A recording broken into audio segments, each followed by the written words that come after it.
Hey guys, welcome to Agent Development.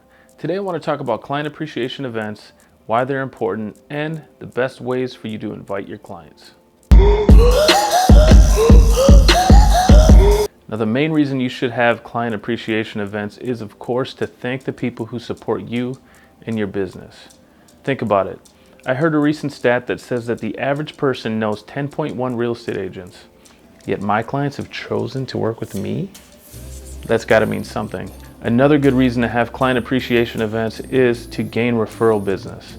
70 to 80% of your business will come from your past clients, your sphere of influence, or people in your past client sphere. The people who choose to do business with you will likely be people who either know, like, and trust you, or they were referred to you by someone who they know, like, and trust. And the last reason why it's important to do client appreciation events is a psychological phenomenon called reciprocity in sales, which essentially means that when someone gives us something, we feel compelled to give them something in return. Now, I know what you're thinking. Never give expecting to receive anything, and I 100% agree with all of that. And this is not even close to the main reason why you should consider a customer appreciation event or a client appreciation event. But let me give you an example of something that happened to me in order to drive my point. All right, this is back in 2010. I called the Ford dealership because I was interested in buying a new Ford Fusion. I called the dealership, I talked to a salesman, and he told me to come there at a certain time.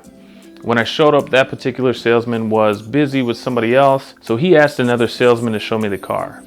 So this other salesman comes over, he shows me all the bells and whistles on the car, I take it for a test drive, and then I end up eventually buying the car. However, the salesman that I originally called to make the appointment with was the guy who got the sale. You flash forward, I don't know, a few months, I'm at a restaurant with my family, we're eating lunch, and we get done with that, and all of a sudden the waitress brings over 2 little ice cream sundaes and gives them to each one of my kids. So at the time I had 2 girls, each one of them got an ice cream sundae, but the waitress would not tell us who bought the ice cream sundae.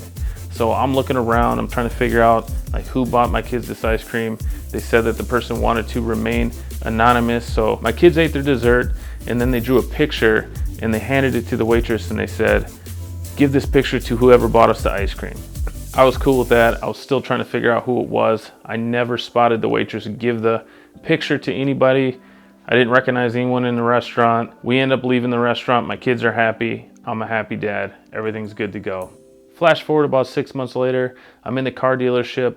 I'm getting an oil change, and I'm just sitting in the waiting area, and I'm looking at these different cubicles that the sales reps have, and I look over, and lo and behold, on one of the desks is the picture that my kid drew for whoever bought them the ice cream. So I later found out, because of course I was trying to figure out whose desk this was. He was the guy that didn't even sell me the car. He was the guy that just helped the other salesman sell me the car. The thing was, he did it out of the kindness of his heart. He was not expecting something in return.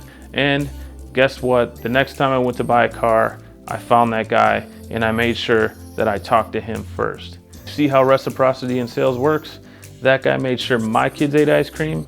Therefore, I wanted to make sure he made another sale that month so his kids could also eat ice cream, because he would have money from the sale that he got from me. Make sense? Now let's dive a little bit further into this reciprocity concept. All right, so here's the results of a quick study that was done and published in the Journal of Applied Social Psychology. Of all the things that servers could do to increase tips, how important would you place giving mints in terms of effectiveness? All right, so the first group studied had servers giving mints along with the check, making no mention at all of the mints. The increased tips were around like 3%. They just dropped off a mint with a check. They didn't say anything else, and the tips went up 3%. The second group had servers bring out 2 mints by hand, and they mentioned to the table, "Would anyone like some mints before you leave?" Tips increased by 14% against the control group. Now the last group had servers bring out the check first along with a few mints, and then they waited a little bit of time, and then a short time afterward the server came back with another set of mints, and they let the customers know that they had brought more mints in case they wanted another. The last test was where servers saw a 21% increase in tips versus the control group. The only difference was that the server brought out the second set of mints after some time had passed. So it was the post-purchase follow-up with genuine concern for the customer that connected with more people, and that's what actually did the trick. which this is really good to know because it means that it's applicable to businesses outside of restaurants. Now again, being genuine and wanting to thank your clients for their support is the #1 reason to do a client appreciation event. However, reciprocity in sales is a proven thing. Okay, now I'm going to talk about the top 3 ways for you to invite your clients to the event really quick. #1 for me would be a phone call. That is the most basic way to invite somebody to an event.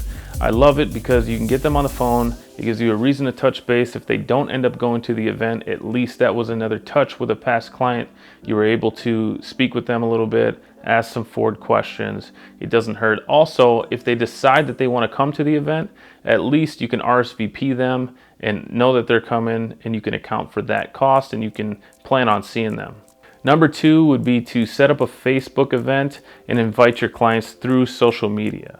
Your clients will be able to decide if they want to let you know if they're coming or not, and that's always good. Obviously, you want to know who's going to be at the event. And then #3 would be direct mail.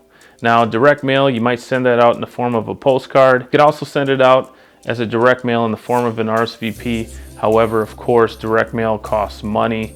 I like the phone thing, I like the Facebook thing because both of those options are free. All right, I'm gonna create a separate video tutorial to walk you through the process of setting up a Facebook event. Don't forget to subscribe to the channel if you haven't already, and hit that bell so you can be notified when we release our next video.